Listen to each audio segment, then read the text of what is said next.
Hi all അസ്സലാമു അലൈക്കും welcome back. എന്തെല്ലാം വിശേഷം? എല്ലാവർക്കും സുഖമല്ലേ?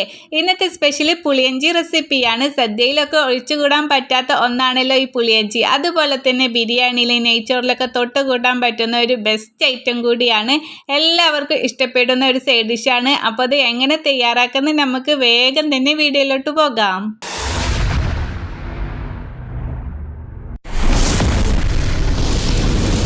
നമ്മുടെ പുളിയഞ്ചി ഉണ്ടാക്കാൻ വേണ്ടിയിട്ട് 250 ml കപ്പിന് പുളി എടുത്തിട്ടുണ്ട്. നല്ല പഴകിയ പുളിയാണ് കേട്ടോ. ഇത് നല്ല ബ്ലാക്ക് കളറായിട്ടുണ്ട്. അതുപോലെ തന്നെ 60 ml കപ്പിന് ശർക്കര എടുത്തിട്ടുണ്ട്. ശർക്കര പൊടിച്ച് വെച്ചിട്ടാണ് കേട്ടോ.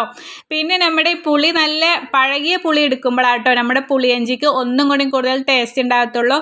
അതൊരു ബൗൾ എടുത്തിട്ട് അതിലോട്ട് പുളി ഇട്ടിട്ട് കുറച്ച് വെള്ളം ഒഴിച്ചിട്ട് 1 മണിക്കൂറോളം നമുക്ക് നന്നായിട്ട് കുതിരട്ടെ കേട്ടോ. അതിനുശേഷം നമ്മൾ കൈ വെച്ചിട്ട് തന്നെ നല്ല പിഴിഞ്ഞെടുത്തിട്ട് അരിച്ചെടുത്തതാണ് ഇത്. അപ്പോൾ ഇതാട്ടോ നമ്മുടെ പുളിയഞ്ചിക്ക് ഉണ്ടാക്കാനുള്ള പുളി ഇതാ റെഡി ആയിട്ടുണ്ട്. ഇനി നമുക്കൊരു ചട്ടി വെക്കാം. 2 ടേബിൾ സ്പൂണോളം വെളിച്ചെണ്ണ ഒഴിച്ചെടുക്കാം. വെളിച്ചെണ്ണ ഒഴിച്ചാൽ നോക്കുക കേട്ടോ, കൂടുതൽ ടേസ്റ്റ് കിട്ടത്തുള്ളൂ. അതിലോട്ട് 1 ടീസ്പൂണോളം കടുക് ഇട്ട് കൊടുക്കാം. ശേഷം അതൊന്ന് പൊട്ടി വരുമ്പോഴേക്കും 1/4 ടീസ്പൂണോളം ഉലുവ ഇട്ട് കൊടുത്തിട്ട് 2-3 ഉണക്കമുളക് പൊട്ടിച്ചിട്ടും കുറച്ച് കറിവേപ്പിലയും കൂടിയും ചേർത്തി കൊടുക്കാം. ശേഷം 3 ടേബിൾ സ്പൂണോളം ഇഞ്ചി ചെറുതായി കട്ട് ചെയ്തതാണ്, അതും കൂടി നമുക്ക് ചേർത്തി കൊടുത്തിട്ട് നന്നായിട്ടൊന്ന് മിക്സ് ആക്കി എടുക്കാം. ഒന്ന് ജസ്റ്റ് ഒരു ബ്രൗൺ കളർ ഒന്ന് മൂത്ത് വരുമല്ലോ, അതിന് ശേഷം നമുക്ക് പച്ചമുളക് ഇട്ട് കൊടുക്കാം. അപ്പോൾ ഇത് നല്ല എരിവുള്ള പച്ചമുളകായിട്ടാണ് 1 ടേബിൾ സ്പൂണോളാണ് ഇട്ട് കൊടുക്കുന്നത്. അപ്പോൾ നിങ്ങൾക്ക് എരിവില്ലാത്തതാണ് 2 ടേബിൾ സ്പൂണോളൊക്കെ ഇട്ട് കൊടുക്കാം കേട്ടോ. ഇനി നന്നായിട്ട് നമുക്ക് ആ പച്ചമണമൊക്കെ ഒന്ന് പച്ചച്ചുവയൊക്കെ മാറുന്നത് വരെ ഒന്ന് എണ്ണയിൽ കടന്നിട്ട് ഒന്ന് മൂപ്പിച്ചെടുക്കാം. ശേഷം നമ്മുടെ പുളിവെള്ളം ഇതിലോട്ട് നമുക്ക് ചേർത്തി കൊടുക്കാം. ഇനി നന്നായിട്ട് നമുക്കിതൊന്ന് തിളച്ച് വരണം. ഈ പുളിയഞ്ചി ഉണ്ടാക്കാൻ വളരെ സിമ്പിളാണ് കേട്ടോ, നമുക്ക് ഈസി ആയിട്ട് ഉണ്ടാക്കിയെടുക്കാൻ പറ്റുന്നതാണ്. ഇനി ഇതിലോട്ട് 1/2 ടീസ്പൂണോളം മഞ്ഞൾപ്പൊടിയും അതുപോലെ 1 ടീസ്പൂണോളം നമുക്ക് കാശ്മീരി മുളക് പൊടിയാണ് ചേർത്തി കൊടുക്കുന്നത്. പിന്നെ 1/4 ടീസ്പൂണോളം ഉപ്പ് ഇട്ട് കൊടുക്കാം. ഇനി നന്നായി വീണ്ടും നമുക്കൊന്ന് മിക്സ് ആക്കി എടുക്കാം. തിളച്ച് വന്നതിന് ശേഷം നമുക്ക് ഇതിലോട്ട് ശർക്കര ചേർത്തി കൊടുക്കണം.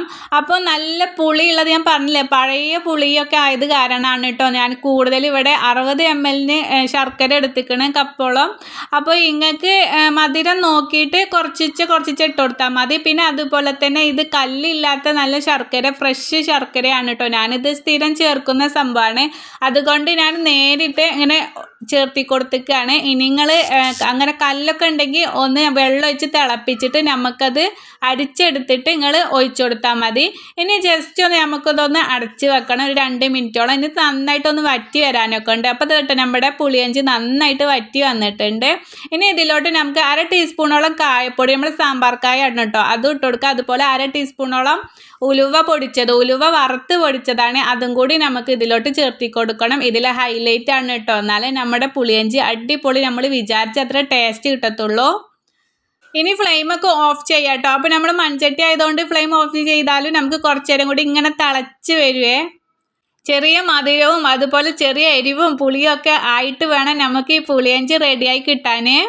പിന്നെ അതുപോലെ തലേ ദിവസം റെഡിയാക്കി വെച്ചാലാണ് കേട്ടോ പിറ്റേ ദിവസത്തിന് നല്ല പെർഫെക്റ്റ് ആയിട്ട് വരത്തുള്ളൂ.